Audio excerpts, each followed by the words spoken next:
Pemilu yang damai dan menggembirakan adalah idaman seluruh rakyat Indonesia. Dengan kedamaian, situasi akan kondusif dan aktivitas masyarakat dan pembangunan berjalan sebagaimana biasanya. Sebaliknya, jika pemilu menimbulkan kegaduhan, keributan dan pertengkaran sesama anak bangsa, maka patut kita menimbang kembali untuk apa perhelatan 5 tahunan itu diselenggarakan.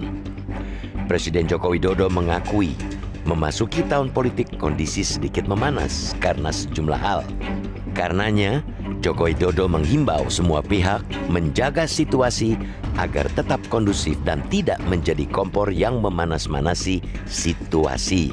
Menurutnya, perbedaan pilihan dalam pemilu merupakan hal wajar. Joko Widodo mengatakan hal itu saat menghadiri pertemuan dengan 100 CEO di IKN Nusantara, Kalimantan Timur, Kamis 2 November 2023. Namun demikian, kondisi yang kondusif dalam menyambut Pesta Demokrasi 2024, Pilpres dan Pilkada harus dimulai dari Presiden Joko Widodo, para pembantu, dan aparatur di bawahnya. Mereka jangan bermain api dengan berpihak kepada salah satu capres atau cawapres, tetapi menjegal capres atau cawapres lainnya.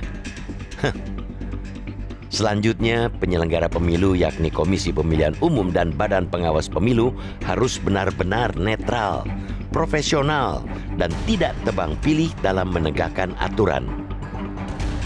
Dalam sejarah pemilu di Indonesia, baru pada pemilu 2024 tercipta kegaduhan yang luar biasa.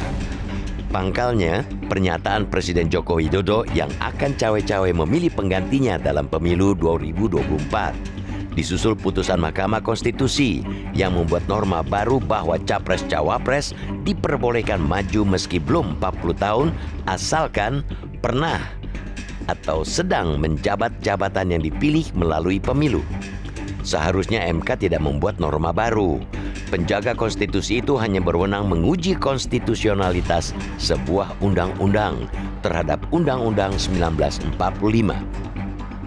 Alhasil, putusan yang diketuk Anwar Usman memuluskan keponakannya, Gibran Rakabuming Raka, yang kini menjadi pendamping capres Prabowo Subianto.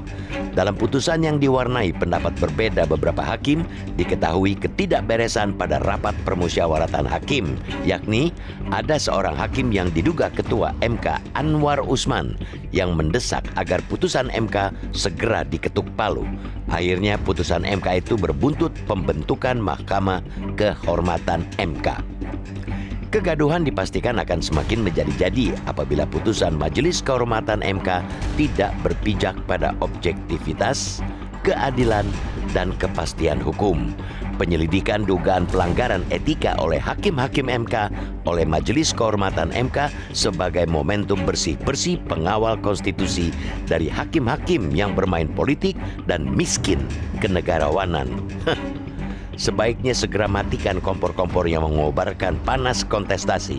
Mari berkontestasi secara fair, jujur, adil, no hoax, dan hate speech, dan tanpa memanfaatkan jabatan di pemerintahan. Pemilu harus mendewasakan bangsa ini dari praktek politik primitif.